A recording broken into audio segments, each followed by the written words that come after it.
How good is your memory? I don't know about you, but my memory is failing me faster than I can remember. And my interest has changed also. I used to sit in front of TV, watch news the whole day. I know it sounds crazy, but that made me feel like connected with the world. But now, no one watches TV anymore.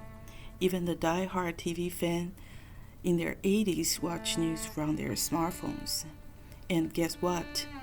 There are so many more you can watch on your phone, like music, funny videos, cooking, travel shows, and even how to make yourself look younger, let alone the social media connect you with your friends and family, if you have any.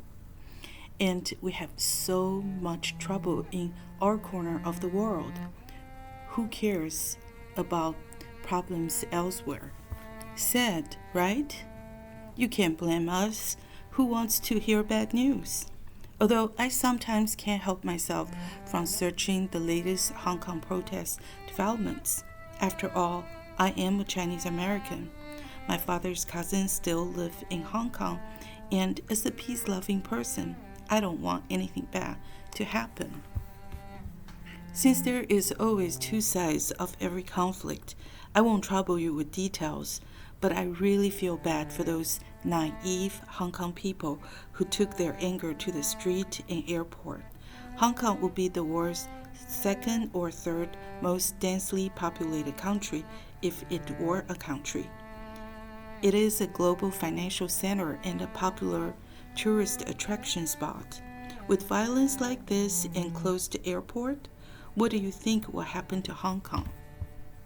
For many years, many Hong Kong residents have those love-hate relationship with China.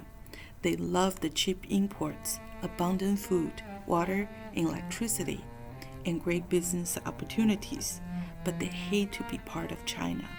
The 1997 unification felt to many Hong Kongese like an abrupt divorce, and they were stunned when their Hong Kong motherland did not fight for their custody.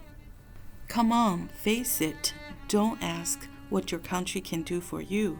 Ask what you can do for your country. But which country are you talking about? Prior to 1997, Hong Kong was not a country, it was a colony. After 1997, it was supposed to be part of China. But let me ask you, which part? Well, the answer is simple, the good part. Many protesters today were too young to remember or were not even born in 1997. They probably did not remember how George Soros single-handedly brought down almost half of Asia through short selling of Thailand's and Malaysia's currency from July 2, 1997 till October 24th that year. Thai's currency dropped 60% in value against the dollars, while the other Asian countries' economy fell like dominoes. Indonesian rupee fell 47%, Malaysians fell 35%, and Philippines peso depreciated by 34%. It was called the Asian financial crisis. It spread to South Korea, Hong Kong, and China. And even Russia and Brazil were affected. Even Japan fell into recession in 1998. All started when quantum funds led by George Soros decided to bet no one can stand in front of him. But George Soros suffered a big loss in 1998 when he turned his focus to Hong Kong. China considered this attack on Hong Kong's currency as a foreign invasion and decided to do whatever to stop it. They poured money into Hong Kong and told Hong Kong's government, "We have your back." So, no matter how much Soros and his followers had, there is no match with a country like China. So Hong Kong survived, and the financial crisis left only scratches instead of deadly blows. And like many single parents who showered their kids with gifts to compensate for the broken family blues, Hong Kong got the best of both worlds. They got to keep their limited democracy, their currency, their justice system, while they can continue to ride on the wave of China's economic growth. But they felt that they should have more freedom and more democracy. You can't blame them. If you don't try to get more, no one will give you more. But are they realistic about what they want? Maybe. Many colonized areas were allowed to declare independence. Why can't they? Maybe they can, but the question is how much prices are they willing to pay? Does anybody recall the Bosnia War? Friends, neighbors, and even families turned against each other. When former Yugoslavia republics started fighting like cats and dogs, the Western states turned blind eyes on them till over 8,000 people were killed. And don't forget, they were in the heart of Europe. And most people were ashamed to even talk about Rwanda. You, me, and everyone else did nothing to save the 500,000 to 1 million Tutsi killed by government-backed Hutu. You may not feel it is fair to blame you, because there were hardly any news reporting on the genocide. I recalled asking a friend of mine, someone who I admire for his honesty and integrity. I asked, "Do you feel the same seeing Bosnia children slaughtered versus Rwanda's children being killed?" He said, "I have to admit it felt different because Bosnia kids look like my grandchildren." So will United Nations intervene if China press down on Hong Kong? Sure they will.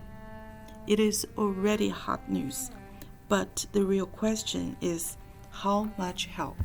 Last year, I visited Indonesia and fell in love with the country and its people, and they fell in love with me also. I was accepted into their Royal Society for my contribution in culture, and King and Queen of Amentabila gave me the honorary title of Princess. During my visit to International House Jakarta, I saw the cultural representation of every island, and one house I did not expect to see.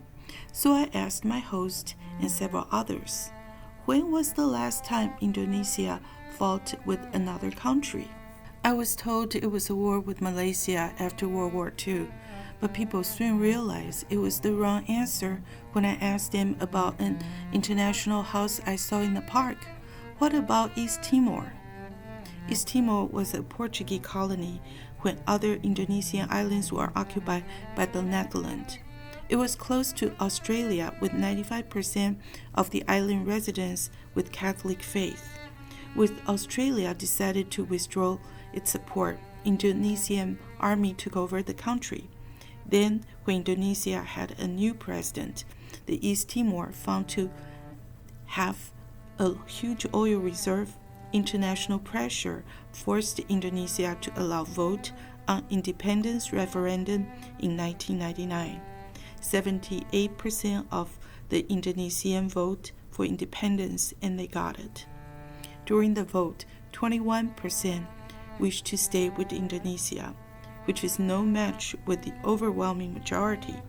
Violence erupted and about 1,400 people died. For many years, Australia provided peacekeeping force with support in many other fronts. Gee, isn't Australia nice? Yes, indeed. But one must ask, if East Timor did not have a rich oil reserve, would they still be so kind? Actually, the relationship turned sour when East Timor failed to reach agreement with a preferred option on Sunrise Trobodo field for many years. They reached some agreement on Maritime Border Treaty in 2018. Australia must fail dealing with a bad bet when they thought East Timor would be easier to deal with than Indonesia, while East Timor also felt cheated when they did not get the wealth from the oil. 20 seems like a blink of eye to most, but the East Timor conflict faded into distant memory, while I was recently invited to attend a celebration in Timor. It was an invitation from Queen Azia, the only queen chose to live in refugee camp instead of her palace. She's half Portuguese with Catholic faith, but she voted to stay with Indonesia instead of going independent. For that, she and her people have been living in refugee camp for over 20 years. So, what did the independence brought to East Timor? Surprisingly, I found their 2019 GDP estimate to be $2,422 a year, compared with $4,120 in Indonesia and $59,655 in Australia. And that did not include the East Timorese living in refugee camps. Thank you for watching.